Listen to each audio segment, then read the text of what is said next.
22 నుంచి ఈ ఉద్యోగ మేఘాల కార్యక్రమాలు ప్రారంభించి వరుసగా ఈ రకంగా ఉద్యోగాలు ఇచ్చేటువంటి కార్యక్రమము నరేంద్ర మోడీ గారి ఆలోచన విధానం మేరకు దేశంలో జరుగుతూ ఉంది.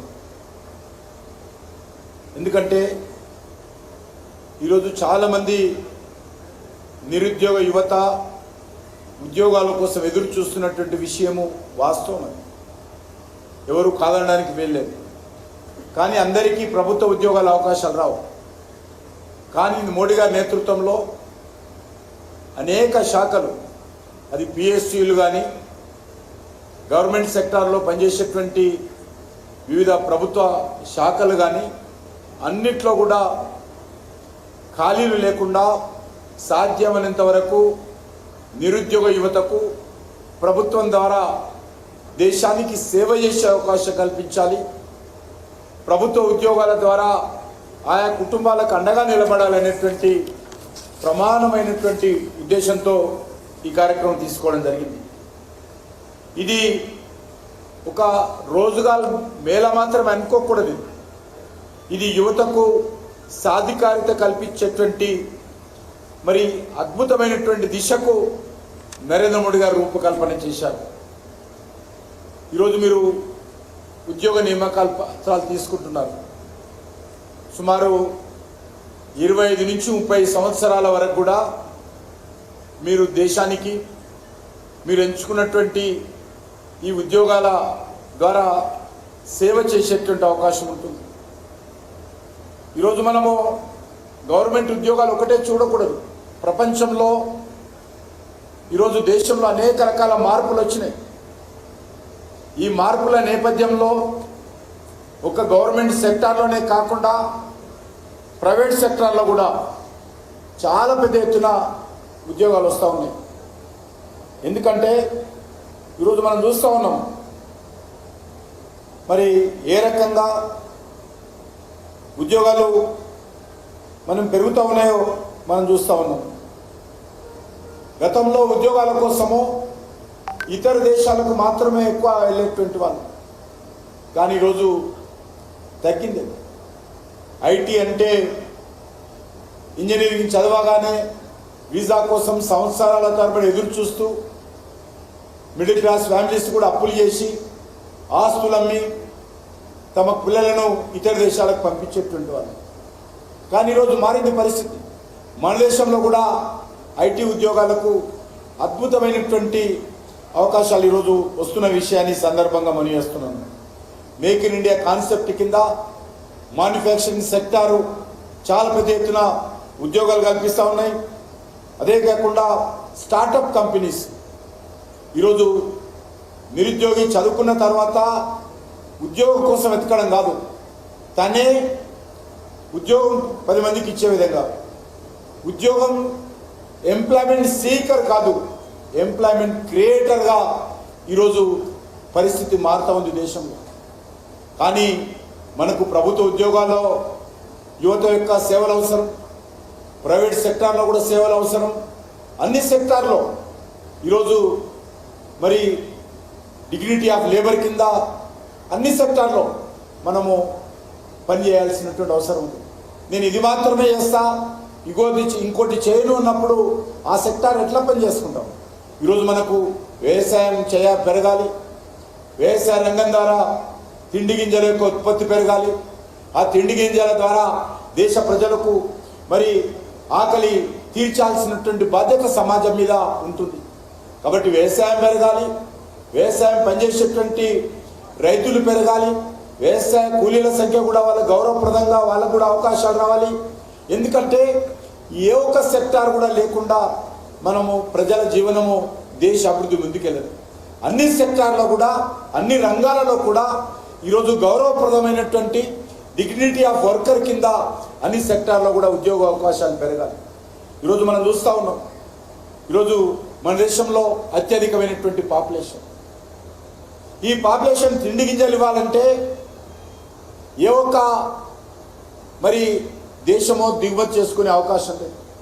వ్యవసాయ రంగం బాగా ఉండాలి, వ్యవసాయ ఉత్పత్తులు పెరగాలి. We are the largest population in the world. కాబట్టి ఇలా ఫుడ్ గ్రెయిన్స్ ఇవ్వాలంటే మరి ఎంత కష్టమో మనకందరికీ తెలుసు. కాబట్టి ఆ దిశలో మనం అందరం ఆలోచించాలి. ఈరోజు మనం ఆలోచన చేస్తూ ఉన్నాం. ఈరోజు ప్రైవేట్ సెక్టార్లో కూడా అనేక రకాల ఉద్యోగాలు పెరుగుతూ ఉన్నాయి.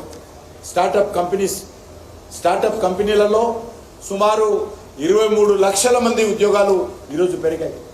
ఈరోజు 6 లక్షల స్టార్టప్ కంపెనీలు ఈరోజు పెరుగుతూ ఉన్నాయి. యూనికార్న్స్ పెరుగుతూ ఉన్నాయి. కాబట్టి ఆ విషయంలో కూడా ఇంతకుముందు నేను చెప్పినట్టు భారతీయ యువత ఉద్యోగాల కోసం వేచి చూసే స్థాయి నుంచి ఉద్యోగాలు కల్పించే స్థాయి కూడా భారతదేశం యువత వచ్చింది. అంటే అందరూ ఉద్యోగాలు ఇస్తాం, మరి గవర్నమెంట్ సెక్టార్లో కూడా పనిచేసే వాళ్ళు కావాలి, రైల్వే సెక్టార్లో పనిచేసే వాళ్ళు కావాలి. ఈరోజు నేను కోల్ మినిస్టర్, నా దగ్గర డైరెక్ట్గా ప్రభుత్వ ఉద్యోగాలు 4 లక్షల మంది పనిచేస్తారు నా దగ్గర. మా కోల్ సెక్టార్లో ఆల్మోస్ట్ 25 లక్షల మంది మరి ప్రైవేట్ సెక్టార్లో కానీ ఇండైరెక్ట్ కానీ ఉద్యోగాలు ఇస్తాం మేము. కాబట్టి కోల్ సెక్టార్లో కోల్ కంపెనీలో పిఎస్యూలనే 4 లక్షల మంది పనిచేస్తారు. కాబట్టి అన్ని రకాలుగా ప్రభుత్వ ఉద్యోగానికైనా గౌరవం ఇవ్వాలి, అదేవిధంగా స్టార్టప్ కంపెనీలో పెట్టే వాళ్ళకి గౌరవం ఇవ్వాలి, స్టార్టప్ కంపెనీలో పనిచేసేటువంటి ఉద్యోగస్తులకు గౌరవం ఇవ్వాలి, అదేవిధంగా అనార్గనైజ్డ్ సెక్టార్లో పనిచేస్తున్నటువంటి యువతకు కూడా మనం గౌరవం ఇచ్చి వాళ్ళని కూడా ఈరోజు ప్రోత్సహించాల్సిన అవసరం ఉంది. ముఖ్యంగా ఈరోజు భారతదేశము అన్ని రంగాలలో ముందుకెళ్తా ఉన్నాం. ఈరోజు దేశంలో ఇన్ఫ్రాస్ట్రక్చర్ యాక్టివిటీ తీసుకుంటే హైవేస్ కావచ్చు, ఎయిర్పోర్ట్స్ కావచ్చు, ఇన్ఫోసిస్ కావచ్చు, ఇన్ఫోవేస్ కావచ్చు, అదేవిధంగా రైల్వేస్ కావచ్చు, అదేవిధంగా పోర్ట్లు కావచ్చు, హౌసింగ్ సెక్టర్ కావచ్చు, మెట్రో ప్రాజెక్ట్స్ కావచ్చు, రెన్యూవబుల్ ఎనర్జీ, ఇండస్ట్రియల్ కారిడార్స్, ఏ రంగంలో తీసుకున్నా కూడా ఈరోజు మనం ముందుకెళ్తా ఉన్నాం. చాలా పెద్ద ఎత్తున ఉద్యోగాల అవకాశాలు కల్పిస్తూ ఉన్నాం. రానున్న రోజుల్లో దీన్ని ఇంకా ముందుకు తీసుకెళ్లాల్సిన అవసరం ఉంది. ఈరోజు మనం చూస్తూ ఉన్నాం, మరి కార్పొరేట్ సంస్థల్లో ఈరోజు పెద్ద ఎత్తున ప్రైవేట్ సెక్టార్లో ఉద్యోగాలు వస్తున్నాయి. మన హైదరాబాద్లో మరి ఈరోజు ఐటీ కంపెనీలో, అదేవిధంగా బెంగళూరులో, తమిళనాడులో, బాంబేలో, నోయిడాలో చాలా పెద్ద ఎత్తున లక్షలాది మంది ఉద్యోగాలు పొందుతున్న విషయాన్ని సందర్భంగా మనం చేస్తున్నాను. దీన్ని మరింత ముందుకు తీసుకెళ్లాల్సినటువంటి అవసరం ఉంది. ఈరోజు మీరు ప్రభుత్వ ఉద్యోగంలో చేరుతా ఉన్నారు.